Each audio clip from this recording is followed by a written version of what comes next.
geeks and geekettes.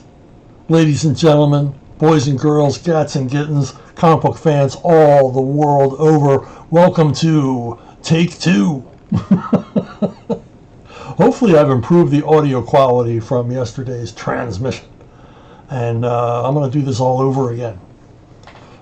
So if you listened yesterday, you might hear a slightly different program than you heard. Maybe all of my opinions have changed since yesterday. I'm not sure. If you're listening to it for the first time, I really hope I fixed the audio problem. I'm not quite sure what it was. I'm going to blame this on my new computer. I apologize for any inconvenience or discomfort you might have had. Hopefully I fixed it. I won't know, apparently, until I put it on YouTube. But I'm going to blame my new computer. It picked the default microphone that I don't even know where that microphone is. That's like out of nowhere. There's this microphone. Maybe it's built in somewhere. I don't know. But it sounded like crap. I agree with you. So anyway,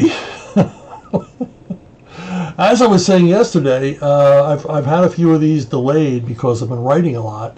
I was finishing up a novel and rewrites, and then dealing with the editor on formatting and changes and such like that. And that takes time. I'm also writing a screenplay. I know. You've heard me say over and over again, I hate writing screenplays. Still not my favorite form of writing, but I'm writing with a writing partner who will format it into first draft. Apparently you can use AI to do that. I'm not going to go that route, but he might. And failing that, the folks that are paying us to write this they'll format it. They said they can do it. They don't care. They just want my ideas down on paper. They want to get rolling on this project. They're kind of excited about it. So yeah, I'm writing a screenplay. Who knew? Again, still not my favorite form of writing. I'm a comic book guy first and foremost. Never had ambitions to write a movie, and yet I am. So. And as I said, computer problems continue to plague me. You know what it's like. It's like bringing a new kid home. You have a baby and you bring it home, and you suddenly remember that you aren't as prepared as you thought you were. You forgot all these kind of things you might need, and there's plenty of people, usually in-laws, ready to give you lots of advice on what to do next, and how you're doing it all wrong. And that's me with my new computer. Missing files, shifting programs from one computer to the other. And I know there's a whole bunch of, your computer nerds. I want to get comments here. You can just transport it or use the flip-flop app or, whatever. I know there's an easier way to do it than I'm doing it, but this is the way I'm doing it because this is the way I understand. I realize I spent half my life in the computer age. It's weird. I mean, PCs were not a thing for half my life, and then all of a sudden you could own a computer, which was a fantasy, a total fantasy when I was growing up, that you could ever own a computer. The computer was something that was enormous and took a huge gymnasium-style room, sized room to contain. You had to be like a multi-billionaire to own your own computer. And today we all have them. We carry them around on us. Pretty amazing. Now let's stop my blathering and complaining and carping and get on with your questions. Tim Gilpin, with Amazon MGM starting work on the first James Bond movie, how do you think the film should depict Bond? It could show him as an established 00 agent, which worked for Pierce Brosnan and his predecessors, or follow the franchise's approach with Daniel Craig introducing the recently promoted 007. I don't care where they start in Bond's story. I'm fine with this being his first mission. That makes sense. He's just been promoted. I'm also fine with just joining him mid-career. I mean, they've picked a relatively young actor. I mean, he might be the youngest guy ever. I may be wrong. He might be the youngest guy ever to take on the role of Bond. And I got no problem with that. I mean, Bond would have started at a young age. What I don't want to see, and I'm sure all of you will agree with me, I don't want to see a Bond origin. I don't want to know a whole lot about Bond's past. I think the Craig franchise toward the end explored way too much of Bond's past. I really don't need that. I mean, if you don't know who James Bond is, that's like saying I don't know who Conan is. I need more explanation here. The Wolfman. I need more background. There's certain characters, they just are. And because, Bond is like the embodiment of every male fantasy, negatively or positively, he just is.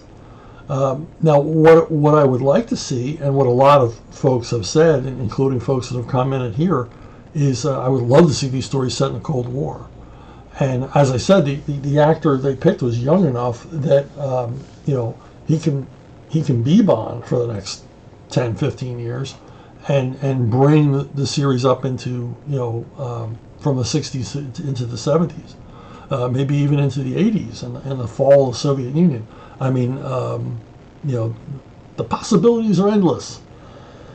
And as I said before, I'm optimistic, and not even cautiously optimistic. I'm pretty damn optimistic that Amazon will do a good job here, that they will not drop the ball. As I've explained before, Amazon's entertainment division, the people who decide what movies and TV shows will be made and put on Amazon Prime, it's like three people. There's not like one person in charge, and each one of those people take on their own series and movies and the rest. It's like having their own producers in-house, and Bond originally fell on the desk of some woman who didn't, as typical today, like or know the franchise, didn't give a rat's butt about its fans, and was going to do what she wanted to do, which apparently was going to include a series about Moneypenny and how important she was to the whole franchise. And they canned her. They got rid of her and gave it to someone else. And the reason why I'm optimistic is Amazon, people go, woke, it's going to be woke. Well, Terminal List isn't woke. Jack Reacher isn't woke. I mean, there's any number of properties that Amazon has produced that are far from woke. I mean, you can't get further from woke than Terminal List. And now they're doing a spin-off. It was enormously successful for them, and they know there's an audience for this stuff. I mean, Terminal List shocked me. So I have good feelings. I'm going to remain optimistic until proven otherwise. Donald wants. The scenario is you've come into money and decide to invest your new fortune as the CEO of a publishing house focusing on the creation of a new superhero universe. Since you're in charge, you get to set the rules that your new crew of writers must adhere to. And what would I do? What would I do if I suddenly won the Powerball twice and decided to lose a bunch of money going into publishing? There's an old saying in comics: if you want to make $1 million in comic books, you start with $2 million. What would I do? I'll tell you what I do. I would forget about continuity. Continuity would not come first in my my comic book publishing empire, my superhero universe. I would unleash the creators. Largely, this is a lot of what Rippaverse does. This is Rippaverse's approach. There's an overall very fluid, very generalized history, not even a continuity, a history to the Rippaverse, and it leaves lots of room for interpretation. And Eric July, who's the big boss man there, he's perfectly fine with everybody herring off in 16 different directions, as long as they don't violate the history, not the continuity. We're making a new history of the Rippaverse as we go along, And that's the way to do it, and that's what I would do. And if I was running Marvel or DC or a brand new superhero universe, I would just hire the best creative teams, writers and pencilers, and just say, hey, we want you to do, Captain Potato Salad. What would you do with it? Tell us a little bit. Not a pitch, but just tell us. Do you like Captain Potato Salad? Do you think you have any ideas for Captain Potato Salad? And if they answered enthusiastically, we say, okay, go do it. Go do it. No rules, no continuity. Just go do it. We're going to build the continuity as we go along. They were never concerned with continuity in the golden age. I mean, continuity really only comes into it with Fawcett publications, Captain Marvel. They began to think about consistency of stories within their universe. But nobody else really thought about it until basically the fanboys showed up at DC and Marvel. I mean, DC was perfectly happy with having Batman do team-ups in Brave and Bold and not really think about continuity. I mean, Brave and Bold violates Batman continuity with every story, just about. And over at Marvel, you might occasionally have Thor flying through the background of a Spider-Man panel, and that was really as far as continuity went with Stan and Jack. I mean, they tried to remember everything, and they tried to keep all their ducks in a row, but and largely because they had a small group of creators, that was easy to do. But once you blew it up, continuity got out of hand, and the control of continuity got out of hand. And so I would just, continuity can be a buzzkill. It can be limiting. You have creators who wouldn't want to participate because they don't want to read the binders that go along with the superhero universe. So I would just go, hey man, you guys go crazy. Go off and, if I've got 20 different comics, go off in 20 different directions. Just bring me good stories and characters I care about. And we'll work the continuity out later. And that's what I would do if I won the Powerball twice.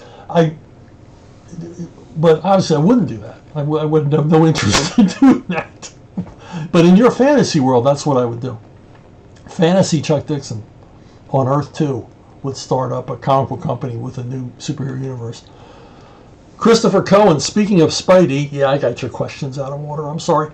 Speaking of Spidey, your regular audience here knows your favorite Spidey run was Ditko, but there were there other runs or story arcs you enjoyed in the 70s and into the 80s, and if so, can you share which ones?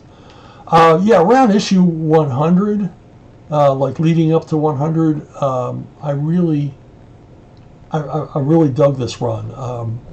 Romita, I think they brought on Gil Kane. I was a huge Gil Kane fan, so I would read anything Gil Kane did. And so I started reading Spider-Man again. And actually, I'd started reading it earlier.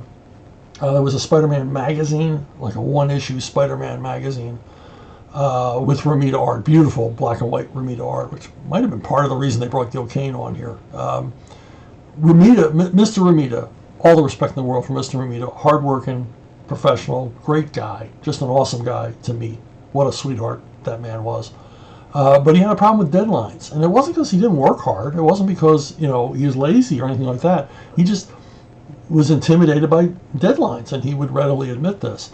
So Stan couldn't overwork him like he could the other guys. So every once in a while, you'd have to have an artist come in while John caught up on other projects. And Gil Kane did this terrific run, which I loved, and it was crazy. I mean, they really made a big thing out of the 100th issue. They have this wacky thing where Peter Parker grows 4 extra arms as the spider genetics begin to work more into his system. It was just crazy, and they introduced Morbius. He goes to the Savage Land. I just really loved this run, and I pretty much stayed with Spider-Man from this point on until I think right after Ross Andrew left the title, and I just kind of wandered away. I kind of lost interest in Spider-Man, but I read it for years. Post Ditko in this era. Another series I liked, and this is probably the last time I read Spider-Man regularly, was Peter Parker, the Spectacular Spider-Man, when the team of Bill Mantlo and Ed Hannigan came on board. And I vaguely remember somebody saying, hey, hey, this run that's starting, it looks a lot like Ditko, and it does. It's very Ditko-esque. And of course, it introduces Cloak and Dagger and stuff like that. You've got Ed Hannigan, just a terrific artist. Bill Mantlo, a fantastic writer, and I think the only thing that took him off this title was his tragic accident. He had to put him in a coma and eventually left him with diminished capacities. Sadly, he's a very very good writer. I really liked Mantlo's stuff. He's extremely prolific, but I liked this run, and I read it until Mantlo and Hannigan were gone, and I lost interest in it, and I never really picked up a regular Spider-Man title ever again. So there you go. Twin spin. One good thing about getting a new computer is I had to redo all the spins. So I mean, not good for me, good for you. You get new spins. Christopher Cohen again. You mentioned Peter Parker should be written as never arriving as a man in full. Do you consider marriage should have been included as part of his evolution, or do you think marriage was a mistake for the character? I don't think marriage was a mistake. I don't think marriage grows you up. I mean, I was a goofball when I got married. It didn't change me. I didn't become more of an adult. I didn't straighten out any of my problems. What does straighten out your problems? It's kind of a acid test. It's a test of fire. It's a yes or no kind of thing. Flight or fight is having a child. And that does change you. That does make you grow up in a big old hurry.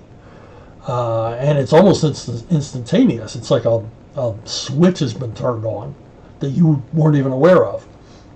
And I know a lot of guys who became dads that I thought I would have bet the house would not have been that great a dad, but they were. They became great, devoted dads, and they really straightened up their acts and became serious and thought about the future and everything else. I mean, and I did that. I mean, when my wife got pregnant, I just, I began working like a slave to pile up money because I knew I was going to take some time off, and I just became obsessed. It was one of my most prolific periods. Was in the months leading up to our first child being born, and so. It really does change you. It may, it's like, you got to have a plan, and I think if Mary Jane and Peter Parker were to have a kid, Peter Parker, he still had, bad luck. He's always bad luck Charlie, but I think it would change him to some degree. And I don't even know if it would have been that bad an idea. I didn't think marriage was that bad an idea. Having a kid, both in real life and in comic book continuity, is a big step, because then that kid is part of continuity forever. So that's a huge step. I mean, you're, when you're a creative daddy, and you're adding new characters to the mix, you're gonna have to live with that, and whatever company you work for is gonna have to live with them always being somewhere in the past. Even forgotten characters are brought forward.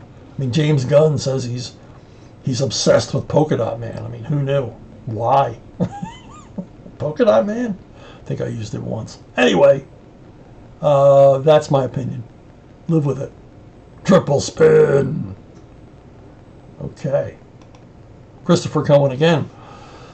On your mention of the editor circle jerk at Marvel, what year did you start to observe this nepotism emerge, and do you have thoughts on why Tom, I'm assuming it was under his editor-in-chief tenure, let this behavior proceed when it was likely impacting sales? While you refer to the rising tide, surely he realized this wasn't because of this approach, but rather the initial sensation of Image keeping titles afloat across the industry. Yeah, the Marvel Circle Jerk was 3 editors, at least 3, the 3 I knew of, who basically hired each other to create new titles. So, editor A would say to editor B, hey, how about you create a brand new character and I'll edit it? And then editor B says to editor C the same thing. And they create new characters. Largely this was done because there was a boom in comics. Everything was selling. Everything was selling. Even crap comic book titles were selling and doing decent numbers and making a profit. And at this time, this would be the early 90s, Marvel editors shared in the royalties. And so these three editors figured out a way they could collect royalties as both writers and editors. Also, as editors, they had the power to hire top talent to work on their books. And so they created, these three utterly forgettable titles. Now, if you were 8 years old and your first comic book was Night Thrasher #4 and you have fond, nostalgic memories of it, I apologize. But, and I understand. But these comics were tripe. They were just forgettable, uninspired, not at all original. And they only existed because the editors had this grift going. Now, it's an excellent question. Why did Tom DeFalco, who was editor-in-chief at the time, allow this to happen? Well, the sales of these three titles, as I said, because everything was selling well, the sales of these titles were never huge, but they were money earners. They weren't losing money, so Tom had no reason to come down on these guys. Tom was writing himself. He was doing a lot of writing himself. Thor, and Thor and Fantastic Four, I believe, he was writing. So, but Tom doesn't get enough credit as editor-in-chief, and he took over from Jim Shooter, and he really did keep the house together. I mean, he really did a great job. It's not his fault that the comic book collapse happened. It happened across the board. It wasn't just Marvel that suffered. It was every company that suffered. It wasn't his fault, and they shouldn't have, tipped the baby out with the bathwater, because the guy that followed Tom was a complete and utter disaster. Drove the company into, insolvency, basically. Under Tom's leadership, I think they could have pulled out of it. I think Tom should have been editor-in-chief into the 2000s, and Marvel would have been better for it. But why would he tolerate this kind of stuff? And because Tom said something to me once. I mean, I got to talk to the guy quite a bit. I like Tom a lot. He was the most approachable editor-in-chief I've ever worked for at any company until Ripa. So anyway,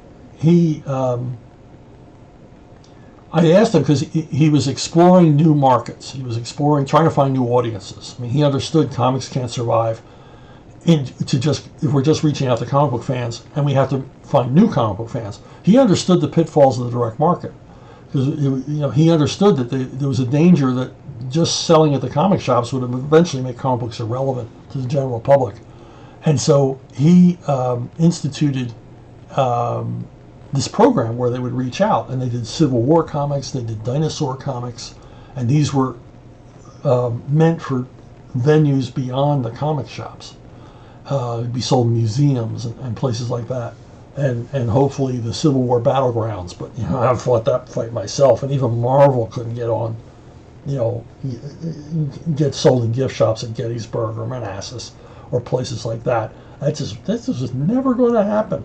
But he fought the good fight, and I asked him why. I said, "You're taking a lot of risks here, and why are you doing it?"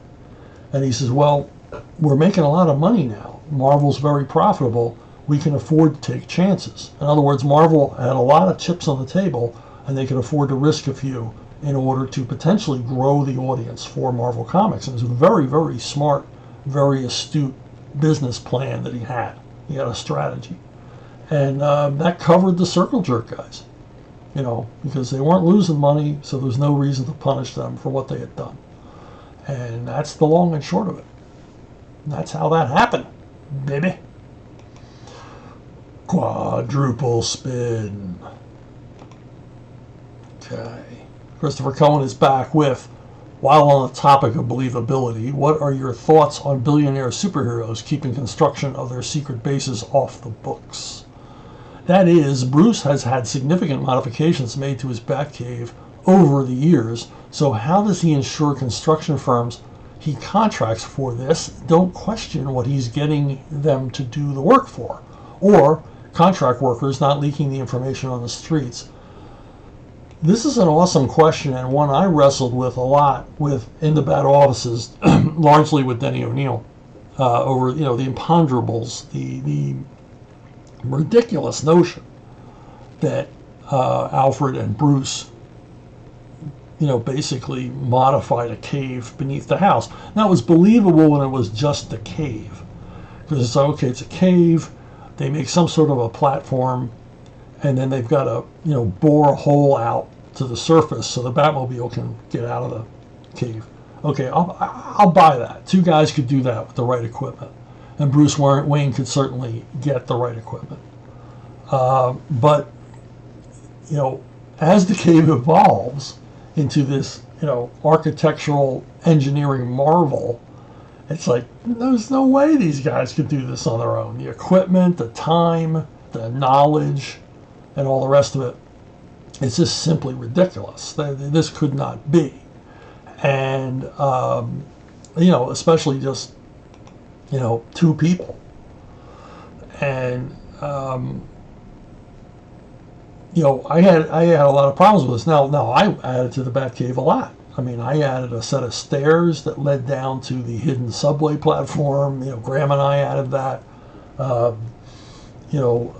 added a mesh that was over the main active area of the Batcave, which would protect all the equipment from bat guano, so that Bruce didn't come into the cave each morning and find everything covered with bat shit.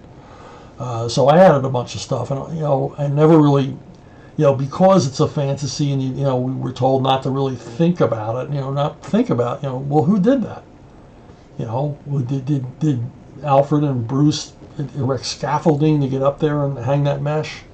How was all that done? Now, when Nightfall came along, at the end of Nightfall, at the end of, I'm correcting myself from yesterday. At the end of Cataclysm, Bruce, the Wayne Manor is in ruins and has to be rebuilt. And I presented at a Bat Summit, an idea of how that could be done, because how could you possibly have a construction crew rebuild Wayne Manor and not find the cave? The cave's right under there. They were going to have to repair foundations. They were eventually going to find the cave. And I said, well, what I proposed was that Wayne Manor be rebuilt off-site, not be rebuilt where it was located originally, but be rebuilt off-site and be built on a really, really thick reinforced concrete slab. So it's basically like a house on a train platform, and it's all rebuilt, nowhere near the cave site. And then I said, I proposed this at the summit. I said, then Superman, in the middle of a night, lifts Wayne Manor up and carries it and places it where it should be, above the cave. And Denny hated the idea. And I said, look, we just hint that this is what happened. And he just hated it. He hated any confluence or conflating of Batman with the other DC superheroes. And of course, he was right in doing that and restricting that kind of stuff, because, why wouldn't Batman just call on the Justice League to help him every time he had a problem?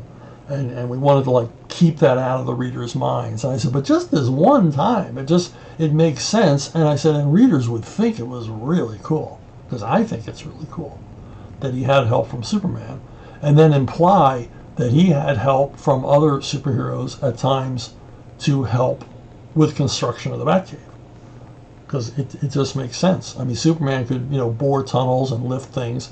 Green Lantern. All the members of the Justice League who already know who Bruce Wayne is could help him out with, on a do-it-yourself weekend. No. But it was firmly rejected. But in my mind, that's still what happened. In my own personal universe, Bat universe, that's the way it happened. Jason Shepard. Chuck is the casual version of Charles. Does anyone call you Charles? No, I've always been Chuck. I'm only Charles at the doctor's office. I'm named for my dad. I'm not a junior because we have different middle names. But I'm named for my dad, who was named Charles. And my mom called him Charles, but everyone else called him Duke. And I've told that story before. And we had a neighbor once who was hard of hearing and kept calling me Chicky. And she would ask my mom, how's Chicky?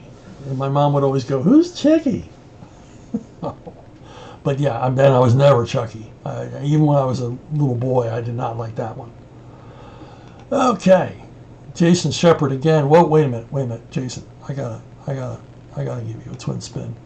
I forgot yesterday, but I'm about to fix that. You got a twin spin. Aren't you so proud? Tell the family tonight over at the dinner table that you got a twin spin, and they'll go, huh? Okay. Jason Shepard says, what is your opinion of 1982 Conan the Barbarian movie? Personally, I think it's a poor adaptation of Robert E. Howard, but it's a great movie. It creates a world that feels realistic and fantastic at the same time. The action's great. Music score by Basil Polidoris is one of my favorites. I feel Arnold Schwarzenegger does a pretty good job here. He's not the movie star he would eventually become, but he definitely has magnetism. He's not playing Howard's Conan, but he does the best he can with the script and his limitations as an actor. I feel like Jason Momoa from the 2011 movie was a far better Conan in an inferior movie. Yeah, I didn't care for either Conan movie. I didn't really like the first one all that much, and I really didn't like the second one. Boy, that was an exercise in stupidity. I can't blame Arnold. I met Arnold just before he made Conan. He was at our local ABC affiliate where I was a janitor, and I went in the green room to talk to him, and he was there to promote a book on bodybuilding and fitness. And he talked to me, really super nice guy. Talked to me for 20 minutes. I looked like I had escaped from Arkham Asylum. I'm in an orange jumpsuit. But it didn't matter to him. He's a hell of a salesman. He just talked to me, and I asked him, what he was doing, coming up, and he said that he was going to play Conan, and I'm like, ooh, wow, and we talked about Conan, and he was reading the comics and he was reading the Howard stories, and he was really into it. And I didn't share this yesterday, but I asked him, well, who's going to direct? And he said, well, they're talking about Ralph Bakshi. Ralph Bakshi. And he says, but they're also talking to John Milius, and I'm really hoping for John Milius. And I said, whoa, I am really hoping for John Milius, too. So Arnold knew his stuff. I mean, he knew what he was getting into. He was very serious, very dedicated to it. So you can't take that away from the guy. He did the best he could. My problem is he still looked like a bodybuilder. Conan obviously is a built guy and everything else, but the muscles come from hard work and everything else. Although Jason Momoa was closer to the physicality of the Conan in my mind than Arnold, who just was so huge. And the funny thing is that Arnold told me when I talked to him that he was out of training. That I stopped training when I got this role because I want to not look so swole. I want to be lose a bit of muscle so that I look more realistic as a human being. I don't want to look like a weightlifter. I don't want to look like Steve Reeves. And I said, well, that's cool, but he still looked amazing, obviously. And but I kind of think Dino De Laurentiis, who produced these movies, talked him into going back in training. Dino was like, hey, you're not big like I used to be. Get the bigger. And probably sent Arnold back to the gym. That's what I imagine, because he's much bigger in the first Conan movie than when I met him. He's still incredibly impressive, but much bigger. But yeah, I don't think of these as Conan movies. They really don't follow the Howard thing. They don't have a Howard feel to them. I think the humor in both of these movies is way out of place. There's no problem with having humor in a Conan story, but this was like approaching comedy, and that's not a good idea.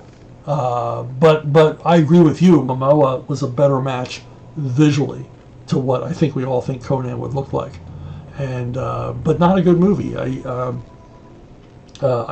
My big problem with this movie is the casting of Stephen Lang as the villain. Stephen Lang is terrific. I mean, he's a fantastic actor, but he should not have been in this movie. He looks too contemporary. He looks too. He looked out of place. He didn't look right in the film. Nothing to do with his performance or anything else. I think he did the best he could, but just, yeah, you're right, not a good movie. Ace Mowick, with his passing on June 30th, do you have any comments on Jim Shooter's method of editing, his importance to the history of comics, or even how fans believe some of the nonsense stories by former colleagues that came out of their dislike of how the boss ran the bullpen, even though there is evidence that contradicts the stories? Jim Shooter is a remarkable figure in that he did something no one else had ever done before. He saved Marvel. He turned it back into a profitable publishing entity when it was facing doom, and really built the company up and made it what it would become going into the 90s. Strong and profitable with a lot of capital, and then he did it again. He went over to Valiant and did it all over again, and that he built from nothing. He got licensed for a bunch of forgotten gold key characters and built a new successful comic book company and franchises again. So whatever you say about Jim Shooter, you can't take away. The guy was talented. He was good at his job. Now, a lot of editors bitched and whined and complained under him, and a lot of creatives did too, because he had strong opinions about storytelling. He had strong opinions about Marvel's continuity, and all editors come to these things with their own prejudices. But I don't think Shooter's prejudices, even the ones I disagreed with, like getting rid of the Savage Land, his prejudices didn't hurt the company. Now, when you have somebody like Dan DiDio, he's over there at DC in the 2000s, and he has a lot of prejudices, and they all hurt the company. They all hurt because they were restrictive and arbitrary and didn't make any sense. Shooter, at least, these were prejudices he had from when he was a comic book reader as a young man. Shooter's the prejudices he could explain. How I don't want this in the continuity because it doesn't make any sense. It violates this. It violates that. It calls into question these other things. He had it all worked out in his mind because he really wasn't. Shooter was a very sharp guy, very, very intelligent guy. Now, as to the stories that have been contradicted and proven false, they haven't all been proven false. There's stories that I know that haven't gone public where Shooter did some, pretty rotten things. There's no real explanation for why he did what he did, other than the fact that he had the power to be able to do it. And I'm not talking anything creepy or pervy or anything like that. I'm talking about, professional demeanor, ethics, things that were unethical. And I can't defend them. And I know they happened because I know the people involved and I trust them, and they wouldn't have made these stories up for a variety of reasons. And I can't explain that because it would give away confidences, but Shooter did do some bad stuff. Now, the editors that you hear bitching and whining and complaining, they just got their feelings hurt. That's really all that happened. And they really needed their feelings hurt because they were being lazy.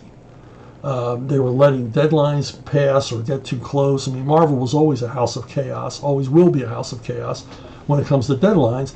And Shooter was trying to do what he could to stop that, which meant they had to work longer hours. They had to stay late into the night. I mean, Archie Goodwin told me he would be there sometimes till midnight, making sure his assignments were completed, that everything was ready to go to the printer. So, but I never heard a bad word out of him about Shooter. But a lot of the editors, particularly the circle jerk editors, would, if at the drop of a hat, would start telling you horror stories about how Jim Shooter, hurt their widow feelings. And, but that said, he did do some bad things. Now, on the flip side, he did some good things. I've heard some amazing stories from creators about how kind he was, how generous he was, how encouraging he was. I mean, there are people in comics who had long careers because of Jim Shooter. There are people who weren't even from comics who wound up with careers in comics because Jim Shooter met them, saw something he liked, and encouraged them to come to Marvel and go forward with it. So, there's good and bad in everybody. There's good and bad in everybody. And, if you, me, or anybody else was to suddenly decide to run for political office, trust me, the opposing party would be able to dig up at least two people who'd be able to paint us as complete ratfinks and rotten bastards. But that's just the way of the world. That's just human nature. Hitler was a war hero. People are complex. It's a weird world. But you can't take away from Jim Shooter what he accomplished. That is absolutely it. And he's a complicated guy, and there it stands. So I got these really cool postcards just for you. If you join me at Subscribestar for a $5 subscription at Subscribestar, you'll get some of these postcards signed by me, 5 of them at least, and sometimes more if I'm feeling generous. You'll get these postcards, and with your initial $5 subscription the first month, you'll get a big package of signed comics. And definitely worth more than your subscription. And and in the ensuing months, you'll get other physical media, but every month you'll get digital goodies, unpublished scripts, unproduced movie treatments, all kinds of stuff, artwork that's never been seen, lots of unpublished goodies for you to look at. You receive digitally through your email from Bruno Bookstore. And what do I do with this money? Why do I need $5? I pay my starving artists. I pay Frank Fosco and Matt Cosson and Wagner Rice and people like that to produce brand new creator-owned projects. I don't pay myself out of this. I pay for the artists, and the more money that comes in, the more projects I start. My Sister Supremo is entirely funded by people at Subscribestar. So anyway, that's the cause of it, and maybe you want to hop over there. The link will be down below. Bruno Bookstore, which I previously mentioned, brunobookstore@gmail.com is the way to reach me if you have questions or suggestions or complaints, or if I really didn't fix the audio and you want to let me know about it, which I won't know until I post this. Yes, I am in suspense. At the worst, you'll get 2 different versions in really crappy audio of this same of the same as Chuck Dixon. But BrunoBookstore@gmail.com, that's where you want to go. And I want to thank you all for listening. Thank you for watching. Thank you for putting up with the crappy audio yesterday, and hopefully you don't have to do it again today. And I will see all of you down the road.